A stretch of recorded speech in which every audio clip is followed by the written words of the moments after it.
Здравейте и добре дошли отново в Роси Тарот. Време е за нашето ново видео на тема "Ще се видим ли?". Няма да има избор, ще е едно общо четене, така че е възможно не със всеки да отговаря. Затова отпуснете се сега, изчистете мислите си, извикайте човека, за когото искате да проверите дали ще се видите с него, за да видим какви хора ще дойдат, за да сте сигурни дали това видео е за вас. И така, представете си го, извикайте го на ум, кажете името му, за да видим дали това е човекът, за когото ще проверяваме. Какви хора ще търсим днес? Хора мечтатели. Хора, които не показват чувства и емоции, студени хора на външен вид. Хора, които държат на своята сила, на това да показват, че са силни. За някои от вас е възможно тези хора да са в тайна, да ги криете от останалите покрай вас. Възможно е да сте на разстояние един от друг. Също така хора, които са добре финансово и стабилно. Хора, с които сте разделени, хора, с които сте имали някакви конфликти, някакви караници, хора, с които сте вървяли дълъг път заедно. Ето за такива хора ще проверяваме днес. Ако сте препознали вашия си човек, значи това видео е за вас.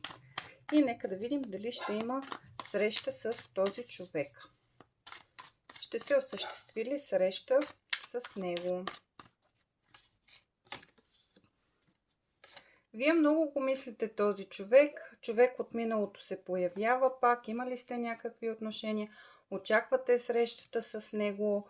Очаквате той да поднесе своето извинение, да е помадрял по някакъв начин, да е осъзнал своите грешки. Да, ще има среща. Имаме двойката на чашите. Ще има среща, но преди да се осъществи тази среща, трябва да се подготвите за нея. Не дейте да стоите и да чакате нещо да се случи, без вие да не правите нищо. Може би трябва и вие да проявите малко инициатива, за да се осъществи тази среща. Но определено ще има среща. Вашия човек се е запътил към вас, но малко по-бавничко, защото в момента се е съсредоточил върху работата си. Така че тук ще има среща. Това казват картите. Ако сте препознали себе си и вашия човек, това видео е за вас. Не забравяйте да ме последвате във Facebook и в TikTok, за да не изпускате нещо ново и интересно. Всяка една от социалните мрежи е с различно съдържание. Довиждане и до следващото видео.